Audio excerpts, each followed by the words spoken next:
My name is Lovra Bennett, and for the past 8 years, I devoted my life to Barton Enterprises, a real estate powerhouse dominating the skylines of New York City.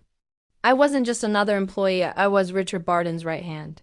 I'd helped close deals worth hundreds of millions of dollars, negotiated with mayors, governors, and billionaires, and fought tooth and nail to keep this company afloat during the last recession. The Barton Enterprises headquarters sat on Fifth Avenue, its glass facade gleaming like a crown jewel among the towers. Every morning I would pass through the marble lobby, my heels clicking against the floor, greeted by the familiar scent of fresh coffee from the cafe in the corner. I knew everyone from the interns hustling with their coffee cups to the senior partners who shook my hand with respect. It wasn't just a job, it was my domain. But that morning felt off. The air in the building seemed heavier, the chatter of employees was quieter, guarded. I learned why the moment I reached the top floor. Richard Barton, my boss and the founder of the empire, was out of the country, closing a £50 million hotel acquisition in London. In his absence, he'd left the reins to his son, Ethan Barton. Ethan, at 28, was everything his father wasn't. Spoiled, entitled, and arrogant beyond measure. He'd never earned a position in the company. His father had handed him cushy roles that he either ignored or destroyed. I'd dealt with his tantrums before, but always as a nuisance, something to handle while Richard managed the real work. That morning, Ethan summoned the senior staff to the boardroom. His tone on the email short, clipped, already reeked of something unpleasant. When I stepped inside, he was leaning back in his father's leather chair, one ankle resting over his knee like he owned the room. A few of the directors exchanged wary glances with me, as if sensing the storm coming. He picked up my file from the stack in front of him, flipping through the pages with lazy disdain. Lovra Bennett, he said, stretching my name out like it was a bad taste in his mouth. My dad only hires useless people. And from the looks of this, you're Exhibit A, get out. For a moment the room was silent. Even the hum of the air conditioner seemed to fade. My heart thudded, not from fear, but from a sharp, rising fury that made my pulse hot in my ears. I stared at him, steady and cold. You'll regret this, Ethan. The corners of his mouth twisted into a smirk. Oh, I'm sure I will, he said mockingly, then pushed back his chair and walked toward me. He was taller, but I didn't flinch. He stopped close enough that I could smell his cologne, something expensive but shallow like him. Then, with the casual cruelty of a man who'd never faced consequences in his life, he raised his hand and slapped me. A sound cracked through the boardroom. My cheek stung instantly, but I didn't lift my hand to touch it. Gasps filled the air. One of the directors muttered under his breath. Ethan wasn't done. He stepped back, looked me over, and with a dismissive kick, sent my chair skidding back. Useless and mouthy. Security, get her out. Two guards hesitated at the door. They knew me. They knew my history here. But Ethan's glare was the kind that dared anyone to defy him. I didn't fight them. I didn't shout. I just gathered my bag, lifted my chin, and walked out as if I still owned the place. The humiliation didn't hit me until I stepped onto Fifth Avenue, the rush of taxis and honking horns blurring into background noise. I had just been publicly fired and physically assaulted in the very building where I had built my reputation. Every instinct in me screamed to march back in there and tear him apart. But no, Ethan didn't deserve an explosion. He deserved something quieter, sharper, more permanent. By the time I reached my Victorian-style townhouse in Brooklyn, the news had already traveled. My phone wouldn't stop buzzing, texts from colleagues, voicemails from friends, even one missed call from my attorney, Diana Hughes. I ignored them all, tossing my phone on the counter and heading straight to the mirror in my hallway. The red mark on my cheek glared back at me. It wasn't just a physical bruise, it was a brand. Ethan had done more than fire me. He'd declared war. My reflection didn't show defeat. It showed something far more dangerous, calm, controlled rage. I poured myself a glass of bourbon neat and sank into the leather armchair by the fireplace. Outside, the city buzzed like it always did, indifferent to personal tragedies. But I wasn't thinking about tragedy. I was thinking about opportunity. You see, Ethan didn't know who I really was. He saw me as his father's overpaid assistant, the woman who fetched coffee and smoothed over meetings. What he didn't know was that I was one of the largest private shareholders in Barton Enterprises. I'd earned those shares when I helped Richard secure a $120 million refinancing deal that saved the company years ago. My position wasn't a gift, it was a seat at the table, one I'd kept quiet about because power is stronger when it's hidden. Now, Ethan had made a fatal mistake. He'd insulted me in public, assaulted me in front of witnesses, and handed me a perfect excuse to destroy him without a single punch thrown. Revenge isn't about making someone hurt. It's about making them wish they'd never crossed you. I took another slow sip of bourbon, the burn in my throat matching the heat in my cheek. My mind began lining up the pieces, my contacts on the board, the shareholders who already disliked Ethan, the leverage I could build from his stupidity. And then the final blow, Richard Barton's reaction. When he found out his only son had just tried to humiliate the very person who had the power to remove him. This wouldn't be over in a week. It wouldn't be over in a month. It would be a chess game, every move calculated, every counter measured. Ethan might have fired me, but I was about to fire him from his position, his pride, and maybe even his own family's company. By midnight, the bourbon was gone, and so was any trace of shock. All that remained was resolve. Ethan thought he'd seen aggression when he slapped me. He had no idea what real aggression looked like. And I was going to make sure the next time he saw me, it would be at the moment he lost everything. 2 days passed, and I didn't step foot outside my Brooklyn townhouse. My days were spent plotting. My nights were spent replaying Ethan's slap in my mind, every detail, every smug twitch of his mouth like a film reel I intended to burn into ash. I wasn't hiding, I was sharpening.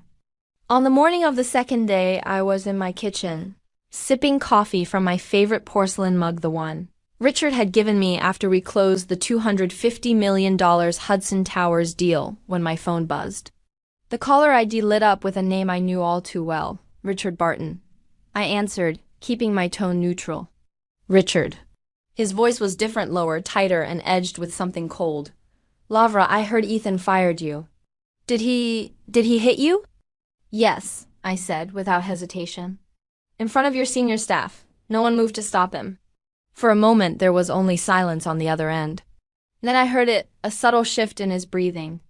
When Richard spoke again, his voice carried an iciness that could have frozen steel. Didn't he know who you were? Apparently not. Ethan didn't know that I wasn't merely his father's assistant. He didn't know that I was the largest private shareholder in Barton Enterprises, holding 32% of the company. 5 years ago, when Richard was one signature away from bankruptcy, I'd stepped in with my personal fortune, securing emergency capital and restructuring the board. In exchange, Richard had given me those shares not as a favor, but because I'd earned them. I'd saved his empire. Richard let out a sharp exhale. Stay by your phone, I'll handle this. When Richard Barton said he would handle something, it was never subtle. An hour later, my sources in the company started feeding me details. Ethan had been summoned to the top floor, into the office that was Richard's domain. The building's walls must have trembled under what followed. The conversation wasn't private for long. Voices like Richard's were impossible to contain. Through the grapevine, I learned exactly what he'd said. You fired Lavra Bennett. You laid hands on her. You've just jeopardized everything this company stands for. I could picture Ethan in that moment, his cocky posture melting into a slump, his smug grin twisting into panic. He would have stammered, trying to defend himself, but Richard wasn't a man who tolerated excuses. Especially not when the target of Ethan's arrogance was the woman who could, with one motion, call an emergency shareholder meeting and strip the Barton family of control. By late afternoon, I was sprawled on my sofa, flipping through a binder of shareholder records, when my phone rang again. This time, it was Ethan. I didn't answer right away. I let it ring twice more before picking up. Lavra, please, he began, his voice trembling, stripped of its earlier venom. I didn't know. I'm so sorry. Can we meet? His words were a bitter delight to my ears. I smiled not out of kindness, but out of satisfaction. Ethan Barton, the golden boy who thought himself untouchable, was now begging for an audience. No, I said simply, and hung up. That single word would haunt him more than any shouted insult could have. But I wasn't going to leave it there. Revenge is best served cold, yes, but it also tastes better when garnished with fear. I wanted Ethan to feel the ground under him crumble a little more each day. I wanted him to know that I was moving in the shadows, building something he couldn't stop. That night I drafted a list. The first name was Diana Hughes, my lure and longtime confidant. She knew every clause, every loophole in Barton Enterprises' corporate bylaws. If I was going to take Ethan down, it would be with precision legal, financial, and public. The second name was Samuel Gray, an old contact in the press. Samuel owed me more than a few favors from years ago when I'd handed him the exclusive on the Midtown redevelopment scandal. If whispers of Ethan's assault ever reached him, I knew the headlines would bleed red ink across the business pages. The third name was Marcus Lee, a hedge fund manager and shareholder with a long-standing hatred for Ethan's reckless spending. Marcus had influence among several smaller shareholders, people I could sway with the right incentive. I closed the notebook and stared at the names. Each one was a weapon. Each one was a move on the board. The next morning, I made my first call. "Diana," I said when she answered, "I want a full analysis of Barton Enterprises, voting structure and a projection of how much it would cost me to gain majority control." She didn't ask why. She knew me well enough to understand. This wasn't a hypothetical. This was an operation. By noon, she had an initial figure. It was a large number, even for me, but money wasn't the obstacle here. Timing was. To dismantle Ethan's grip, I needed to chip away at his alliances before he could rebuild them. That meant strategic conversations, subtle nudges, and the occasional well-placed rumor. Meanwhile, Ethan kept calling, 4 times that day. Each time, I let it go to voicemail. The messages ranged from frantic apologies to pathetic offers of making it right. What he didn't realize was that there was no making it right. The moment his hand had struck my face, he had written the ending of his own career. That evening, I sat by the window of my townhouse, looking out over the streetlights flickering on. The bourbon in my glass caught the glow, golden and sharp. In my mind, I could see Ethan pacing in his penthouse, checking his phone, waiting for a response that would never come. He was learning what it felt like to be powerless. The aggression in me didn't simmer, it burned hotter. I wasn't just planning to put Ethan back in his place. I was planning to remove his place entirely. As the night deepened, I picked up my phone and sent a single text to Richard. "When this is over, your son will never sit in that office again." I knew Richard would read it and say nothing. He wouldn't try to stop me. Because deep down he knew Ethan had made an enemy out of the wrong woman. And I intended to make sure the entire city of New York knew it too. The game had begun. And I was going to win. When I finally agreed to meet Ethan, it wasn't because I wanted to hear his apology. It was because I wanted him to see the trap snapping shut. I chose the location carefully, the Westin Times Square, a place where the high ceilings and muted lighting made every conversation feel heavy with consequence. The kind of place where power changes hands without a single drop of blood. I arrived 10 minutes early, not out of politeness, but because I wanted him to walk in and see me already there, composed, confident, and untouchable. My lawyer, Diana Hughes, sat beside me, her tailored black suit as sharp as her mind. She had a leather briefcase at her feet, though I suspected she could destroy a man like Ethan without ever opening it. When Ethan walked in, I almost didn't recognize him. Gone was the smug, arrogant heir who had slapped me in the boardroom. He looked pale, his $4,000 navy suit doing nothing to hide the stiffness in his shoulders. His tie was slightly askew, a small imperfection that told me everything I needed to know. He'd been pacing before this meeting, rehearsing apologies he knew I wouldn't accept. He sat down across from me, avoiding my eyes for the first few seconds. "Lavra," he began, his voice low, "I just want to—" I held up a hand, silencing him. "You want to explain. You want to apologize, but you don't want to pay for what you did." He swallowed. "I didn't mean for it to—" "You humiliated me," I cut in, my voice steady but sharp enough to slice through his excuses. "You hit me. You threw me out of my job in front of the entire senior staff. You're going to pay, Ethan, literally." I slid a thick envelope across the table. He glanced at it, then looked at me with a flicker of defiance. "What's this supposed to be?" "You're way out of the press. You're way out of a shareholder revolt. You're way out of complete and total humiliation.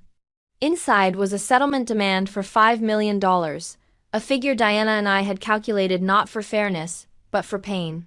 It was enough to hurt him, enough to make him bleed financially, and enough to ensure he understood I wasn't bluffing. In exchange, I would keep the story out of the media and not call for an immediate shareholder vote to have him removed. His jaw tightened. For a moment, I saw the flash of pride that had driven him to slap me in the first place. $5 million? He said, his voice dripping with disbelief. That's extortion. I leaned forward, my eyes locking onto his with the kind of calm fury that makes men think twice. No, Ethan. Extortion would be me going to every business editor in Manhattan with the story of the Barton heir who assaults women in the boardroom. Extortion would be me handing over the security footage I know exists. This, I tapped the envelope with one manicured finger, is me being merciful. Diana sat silent beside me, her presence a wall of authority. She didn't need to speak. She only needed to be there, a reminder that this wasn't just a personal grudge, it was a legal war he couldn't win. Ethan's hand trembled slightly as he opened the envelope. He scanned the first page, his breathing shallow. Then he glanced at Diana, who simply raised an eyebrow. Whatever fight he had left drained out of him in that moment. He signed without another word, the pen scratching against paper like the sound of chains closing around his neck. But I wasn't finished, not even close. The settlement was just the first move. With that money, I started buying out smaller shareholders, people Ethan had alienated with his arrogance over the years. A quiet phone call here, a discreet meeting over coffee there. I didn't make threats. I didn't need to. All I had to do was remind them of his recent behavior and suggest that their shares might be safer in my hands. Within 3 weeks, my ownership jumped from 32% to 51%. I didn't just have influence anymore, I had control. I could now make decisions Ethan couldn't overrule. And every time he walked into the building, he'd have to remember that I owned the seat he sat in. The irony was delicious. The man who had fired me was now technically working for me. And he knew it. But I wanted more than control. I wanted him to feel the slow, suffocating pressure of his own downfall. I wanted every day in that office to feel like walking through a minefield, every conversation to feel like a trap. I wanted him to see my shadow in every meeting and hear my name in every whisper. One afternoon, I sent him an email short, pointed, and calculated to rattle him. Ethan, there will be a special board meeting next week. Attendance is mandatory. That was it, no explanation, no agenda. I knew the uncertainty would gnaw at him. When the day came, he walked into the boardroom to find me at the head of the table, Richard on my right, and the rest of the directors seated with papers neatly arranged in front of them. I smiled. Good morning, Ethan. Please take a seat. As he sat down, I could see the sweat on his forehead. He knew I had the power to end him. He just didn't know whether I'd do it right then or let him twist in the wind a little longer. The truth, I wasn't going to remove him that day. Not yet. Revenge isn't just about winning. It's about making them live with the knowledge that you could destroy them at any moment. So I let the meeting run long, discussing mundane topics, all while watching him squirm. And when it was over, I leaned in just enough for him to hear me and whispered, "You're on borrowed time." The look on his face was worth more than the $5 million he'd handed me. This was no longer just a power play. It was a siege, and I was prepared to starve him out, one calculated move at a time. The morning of the decisive board meeting, the city felt different.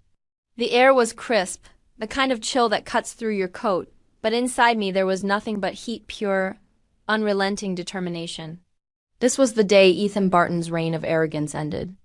I dressed deliberately, choosing a tailored navy suit that framed my stance like armor. My heels were sharp enough to be weapons, my diamond studs just visible beneath the smooth sweep of my hair. Every detail was calculated to convey one message. I was in control, and I wasn't here to negotiate. By the time I reached the Fifth Avenue headquarters, the marble lobby buzzed with tension. News had leaked that the meeting would be eventful. Assistants scurried past, whispering my name like it was a storm on the horizon. I stepped into the private elevator, the mirrored walls reflecting not just my appearance, but the steel in my expression. The boardroom doors were already open when I arrived. Richard Barton sat at the head of the table. an unreadable expression on his face, though I detected a faint glimmer of approval in his eyes. To his right sat Marcus Lee and Helen Crawford, two directors who had quietly pledged their loyalty to me over the past month. Around the table, others avoided my gaze, unsure of whether today would be bloody or merely historic. Ethan sat halfway down the table, wearing a charcoal suit and a false air of composure. His jaw was set, but the twitch in his left hand betrayed him. He didn't meet my eyes, which told me more than any speech could. He knew why we were here. I took my seat opposite Richard, resting both hands flat on the polished mahogany surface. My voice, when I began, was calm but carried the weight of a gavel. Before we proceed to the regular agenda, there is a matter that requires immediate attention. It concerns the future leadership of Barton Enterprises. The air shifted instantly like the collective intake of breath before a gunshot. Ethan tried to speak first. If this is about the past month. I cut him off without raising my voice. It's about the past month, the past year, and the future of this company. Effective immediately, Ethan Barton is relieved of all duties. He will vacate his office today. Gasps rippled through the room. Papers rustled. Even Richard leaned back slightly, letting the moment breathe. Ethan's face went from pale to crimson in seconds. "You can't do this," he spat, the polished veneer cracking. "I'm the heir to—" "You're not the heir to anything you haven't earned," I snapped. My tone now edged with the aggression I'd kept tightly leashed for weeks. "This isn't revenge, Ethan. This is consequence. You struck me in front of witnesses. You humiliated the company in the press. And in the weeks since, you've made every effort to prove you are unfit to lead.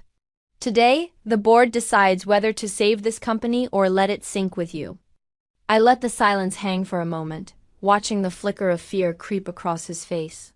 Then I gestured to Diana Hughes, who sat in the corner with a folder of meticulously organized evidence: financial missteps, reckless expenditures, employee complaints, and the crown jewel, the security footage of that day in the boardroom. One by one, the directors reviewed the documents. Some shook their heads, others didn't look up at all. I could feel the tide shifting fully in my favor. "Let's vote," I said finally. The vote was swift, unanimous, and irreversible. Ethan's eyes darted from face to face, searching for even a shred of support. There was none. When the last vote was cast, Richard's voice sealed it. "The motion passes. Ethan, you're dismissed. It was over." But I wasn't about to let him slink away quietly. "Security," I said, my tone flat, "escort Mr. Barton from the building." The two guards who had once been ordered to remove me now stepped forward. The symmetry wasn't lost on me. Ethan stood reluctantly, glaring at me as if his stare could undo the outcome. I met his glare head-on.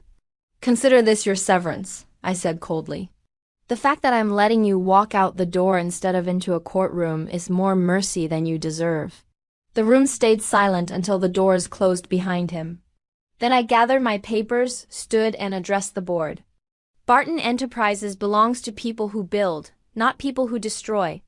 From this day forward, we lead with strength, and we don't forget the cost of arrogance. When I left the boardroom, my heels echoed in the hallway like a victory march. Outside, the New York sunlight hit my face, bright and sharp. I didn't take a car home. I walked, letting the city's noise wash over me, the energy of millions feeding my triumph. Back at my Brooklyn townhouse, I reached for the $300 bottle of champagne I'd been saving for this very moment. The cork popped with a satisfying crack, and the golden bubbles spilled into my glass. I sat in my leather armchair, the same spot where I'd sworn I would destroy Ethan. And I smiled not out of joy, but out of deep, unshakable satisfaction. I had my company back. I had my power. And the man who once slapped me now had nothing, no title, no influence, and no way back into the world he thought he owned. In America, we say, "Don't start a war you can't win." Ethan learned that the hard way. And me? I wasn't finished. This was more than just the end of Ethan Barton. It was the beginning of a new era for Barton Enterprises, one where I sat firmly at the helm. And if anyone thought they could challenge me, they'd learn exactly what Ethan had, that I could be calm. I could be patient, but when I struck to end the game entirely.